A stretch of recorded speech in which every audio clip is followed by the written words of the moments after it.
Hi guys, it's the next video of my contouring series, and today I wanted to talk to you about the eyes, the eye shapes. When we look at somebody's face, how can we analyze their eyes? There are three main characteristics which can help us to evaluate the eyes. First one is the sizes. If you've seen my previous contouring series, you already heard that from me that I believe that sizes has nothing to do with the beauty, as well as the shapes and everything else. I don't mean that you have bigger or smaller eyes than your friend. Eyes can be bigger or smaller only comparing to your face, to your cheeks, to your nose, to your lips, the chin, the forehead. The second characteristic is proportions. Where the eyes are on your face comparing to your nose, to your lips, to your bones. The eyes can be normal set eyes. If the size of your eye is equal to the distance between your eyes, it is considered to be most common. If the distance between your eyes is a bit bigger than the size of your eye,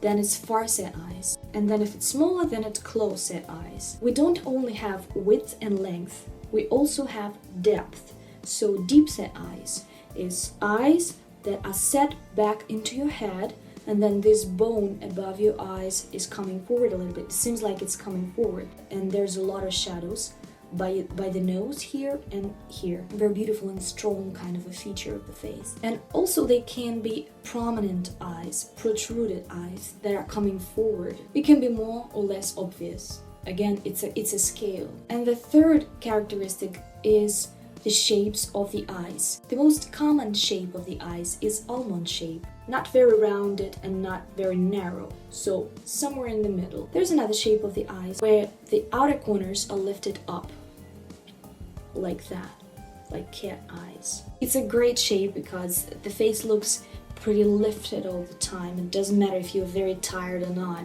then your eyes are always lifted, so it's pretty cool shape. Or it can be the opposite, droopy eyes. It's when the outer corners of your eyes are dropped a little bit down like this, which is also very touching, a little bit tired, and very gentle looking eyes. Like Marilyn Monroe, for example, she had that kind of the eyes.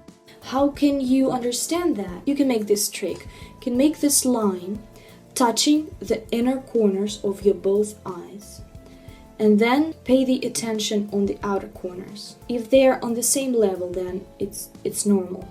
If they are a bit higher than this line, then they're probably lifted.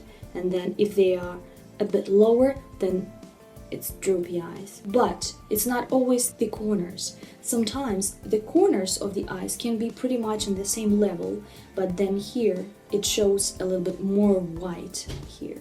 So it might look a little bit droopy. The next thing, the eyes can be more round or more narrow. Before I thought like most Asian girls have narrower eyes, but then when I looked loads of pictures, I found that it's not the case. Many Asian girls have rounder eyes. Other girls from other nationalities, they can have the pretty narrow eyes, which is very beautiful, I think. Now I'm gonna talk about something very specific. To be honest, I never knew about that thing exists until I created this channel. And when many girls started to write me, what can I do with my hooded eyes? I have a problem. I was trying to find it in the internet, like what kind of problem is this? I typed hooded eyes and I started looking at the pictures and I couldn't find what was wrong with the eyes. Only when I watched several videos about hooded eyes, some makeup artists explained. I was laughing because why that should be a problem. It can be tricky to apply the makeup, not only if you have hooded eyes, but if you have large eyes, huge eyes, protruded eyes, you always have to consider your shape. So I found one of the most beautiful women out there had so-called hooded eyes. I will not talk about this as a problem, but we can call them hooded. So this lid is falling down almost up to your lash line, or it's lying on your lash line everywhere, or just on some places, here or here. Now there is a monolid eyes. I googled some pictures and I found that Asian girls also have that monolid when they just don't have a crease at all, and then they have just the skin coming from the upper lashes to the brow, which is great because you can do whatever you want on that. Like, this is the canvas that you can work with.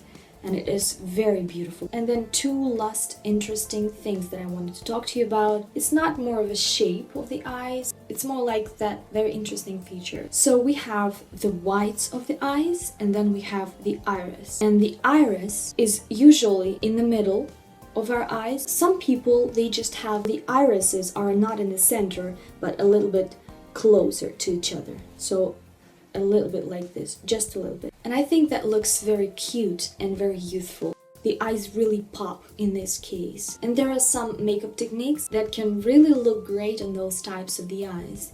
And then there is an opposite thing when the irises are a little bit further from each other. They're not in the center. And then when you're making that smoky eye, if you're aligning your eyes here closer to your nose like this, it looks like you look a little bit to both sides at the same time, like Bridget Bardot, and she made it even more visible with that signature smoky eye look that she did. Okay, this is all I wanted to tell you about the characteristics that we use when we analyze our eyes, and to understand how we can really find that makeup that really works for our shape. See you on Instagram. Bye bye.